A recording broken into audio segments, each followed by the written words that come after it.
Social, permettre la relance de l'industrie, c'est le mot d'ordre de l'appel à la mobilisation lancé par la CGT. Il s'agit de la première grande manifestation organisée depuis l'élection de François Hollande. La CGT qui manifestera pourtant toute seule demain, les autres syndicats préférant attendre les négociations avec le gouvernement. Alors dans ce contexte, doit-on s'attendre à une forte mobilisation? Réponse tout de suite avec Jean-Marc Roffa en direct depuis l'Union départementale de la CGT. Bonsoir Jean-Marc.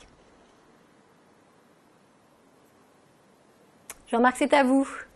Nous sommes ici devant le siège du Rhône de la CGT à la veille de la rentrée sociale. Alors demain, vous allez être finalement tout seul, la CGT, sur le thème de l'industrie de l'Europe. Pourquoi vous êtes isolé ? Nous ne sommes pas isolés du tout, puisque c'est à l'appel de la Fédération européenne de l'industrie que cette journée d'action a été décidée au printemps, pour faire une Europe industrielle qui correspondrait aux besoins de demain. Pourquoi les autres syndicats ne sont pas là ? C'est une question qu'il faudrait mieux leur poser à eux. Nous considérons qu'il faut absolument qu'il y ait un développement industriel en France, en Europe et dans notre région, bien entendu, pour que demain, la reprise économique soit au rendez-vous. Justement, il faut parler des combats de l'industrie de notre région. On connaît Véninov et d'autres exemples. Alors, quels sont vos combats pour les semaines et les mois à venir ?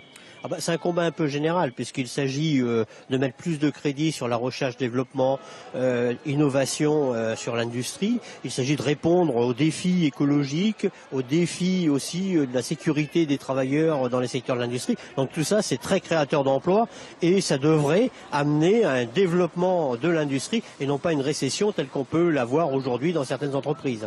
La dernière fois que je vous ai eu à mon micro, c'était le 1er mai. Depuis, il y a eu une échéance présidentielle. Est-ce que ça a changé votre façon de travailler ?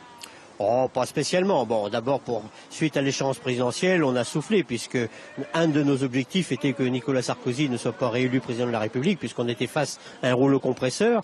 Les premiers pas du nouveau gouvernement avec la conférence sociale sont plutôt encourageants, au moins en termes de négociation. Maintenant, il faut passer aux actes et que l'industrie devienne réellement la priorité. L'industrie et aussi l'intérêt des travailleurs, leur santé, la protection sociale. On va rentrer dans le débat sur la protection sociale et ça c'est quelque chose d'important aussi. Justement demain c'est une manifestation européenne, alors est-ce qu'il faut être solidaire en Europe pour sauver chacune de nos industries ?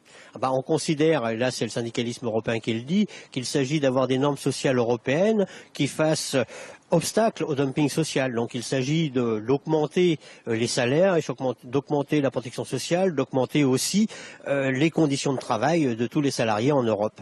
Alors, si vous voulez manifester demain pour l'Europe et pour l'industrie, c'est le rendez-vous au départ à 11h de la place Jean Massé. Si vous voulez éviter les manifestations à la mi-journée, il faut donc éviter le secteur du centre, notamment l'avenue de Saxe.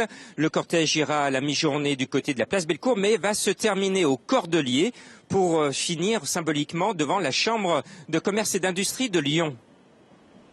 Merci beaucoup Jean-Marc pour toutes ces précisions.